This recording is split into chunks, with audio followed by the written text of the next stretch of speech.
Assalamualaikum warahmatullahi wabarakatuh. Perkenalkan, nama saya Aldo Wijaya dengan NPM 2015061012 dari kelas PSTIB. Pada video ini, saya akan memberikan penjelasan tentang proses pembuatan CDM sesuai dengan CDM yang ada pada modul 2, percobaan sistem basis data. Baik. Untuk langkah pertama yang perlu kita lakukan di sini adalah membuka aplikasi Power Designer. Nah, jika kita sudah membuka aplikasi Power Designer, maka akan muncul tampilan seperti ini. Untuk melakukan perancangan CDM ini, kita akan menggunakan aplikasi Power Designer ini. Jadi langkah pertamanya adalah create model. Kemudian pada bagian kategoris, kemudian information, di sini kita pilih conceptual data, dan kita akan memberikan nama dari CDM yang akan kita buat. Di sini saya akan memberikan nama CDM transaksi. Nah, jika sudah seperti ini, maka akan ditampilkan berupa tampilan dari Power Designer yang siap digunakan. Pada bagian atas, ini ada file, edit, view, dan lain-lain merupakan bagian toolbar. Kemudian pada bagian kanan, di sini ada toolbox, yaitu tempat alat-alat yang dapat digunakan untuk merancang CDM.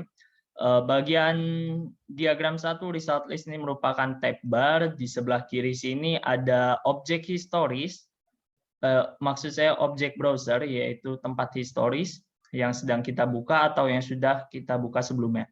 Nah, di tengah ini ada bagian utamanya, yaitu kanvas proyek, yaitu tempat kita membuat CDM. Baik, langsung saja. Langkah pertama yang perlu kita lakukan adalah membuat entitas terlebih dahulu. Sesuai dengan instruksi pada modul, ada 4 entitas yang digunakan. Sebelumnya, sebelum kita melanjutkan ke pemberian nama entitas dan atribut, maka kita perlu melakukan konfigurasi entitas terlebih dahulu.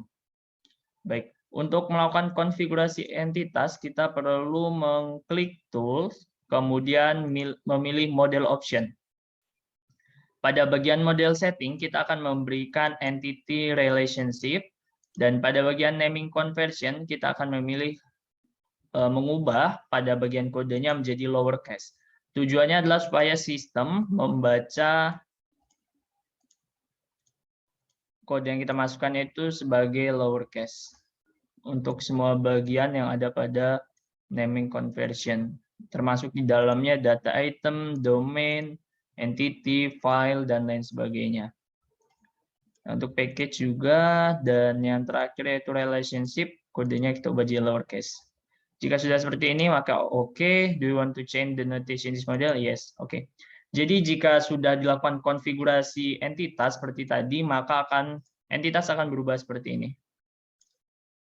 Baik, langsung saja kita akan memberikan nama entitas, yaitu buku. Entitas 1 kita beri nama buku dengan atribut berupa kode buku,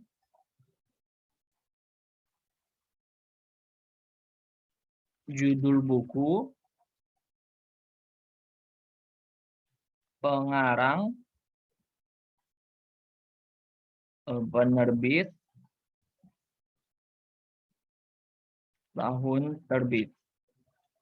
Nah, kemudian kita akan melakukan konfigurasi pada data type-nya, di mana kode buku ini menggunakan integer. Selanjutnya judul buku menggunakan variabel karakter dengan length 100. Begitu juga dengan pengarang menggunakan variabel karakter dengan length 100. Untuk penerbit menggunakan variabel karakter dengan length 50. Oops. Salah. Oke, variabel karakter length 50. Dan untuk tahun terbit itu kita menggunakan number dengan length 4.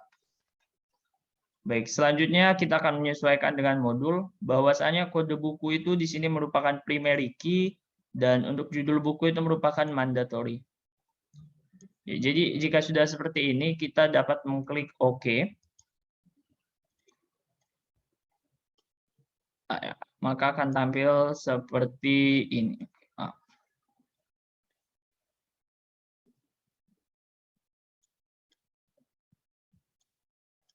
Nah, maka akan tampil seperti ini. Selanjutnya kita bisa melanjutkan ke entitas 2, di mana entitas 2 ini kita beri nama jenis buku, dan atribut yang digunakan adalah ID jenis buku, nama jenis buku, di mana data type-nya untuk ID jenis buku sendiri yaitu integer, dan nama jenis buku yaitu variabel karakter dengan length 100. ID jenis buku itu masuk primary key, dan untuk nama jenis bukunya mandatory seperti ini. Oke, kita klik OK. Bisa pindah ke sini.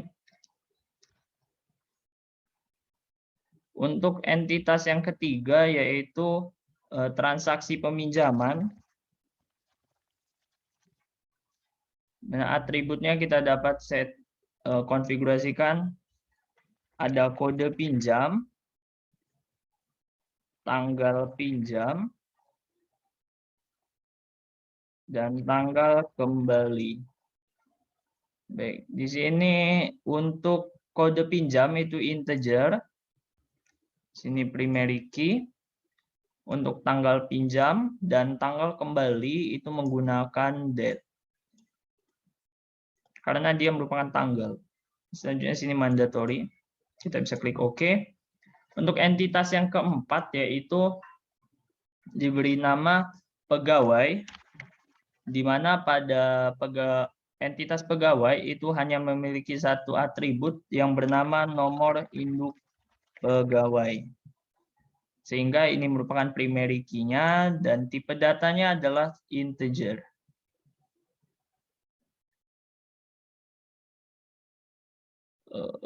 Oke, integer.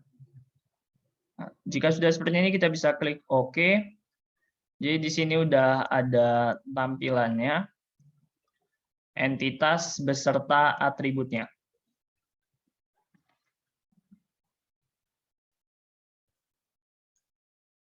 Ini kita bisa kecilin sedikit layarnya supaya mudah terlihat.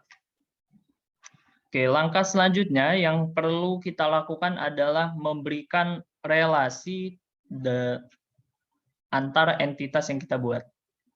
Ya, jadi untuk relationship-nya kita bisa buat sesuai dengan apa yang ada pada modul. Dari buku ke jenis buku, kita bisa tarik saja seperti ini. Kemudian buku ke transaksi peminjaman seperti ini, dan transaksi peminjaman ke pegawai seperti ini. Oke. Mungkin ini kita buat seperti ini supaya lebih mudah.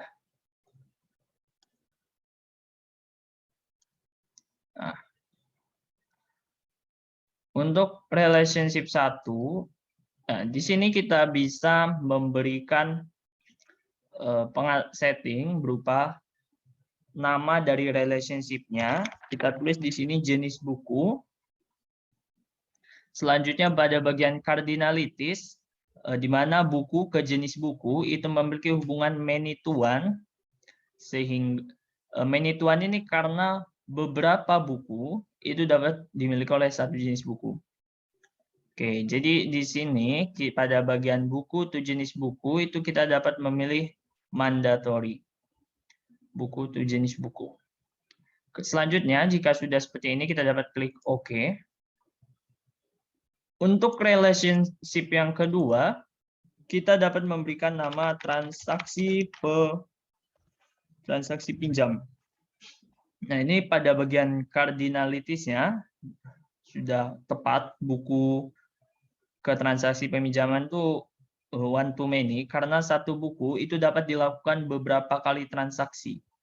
Nah, pada bagian transaksi peminjaman to buku, itu kita dapat memilih dependent, sehingga mandatorinya juga ikut terchecklist. Nah, jika sudah seperti ini, kita klik OK. Nah, untuk relationship yang ketiga, itu kita beri nama pegawai catat pinjam.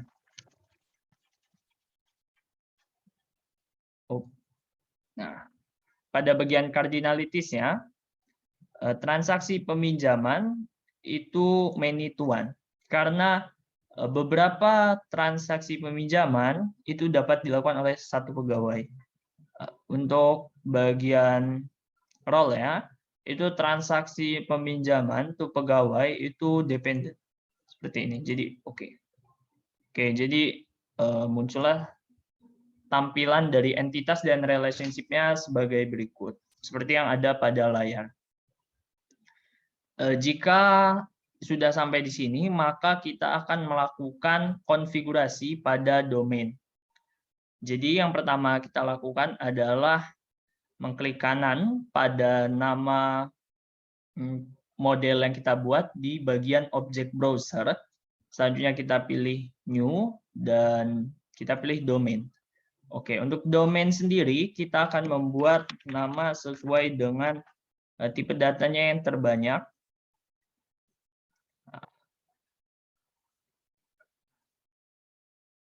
Selanjutnya, di sini kita akan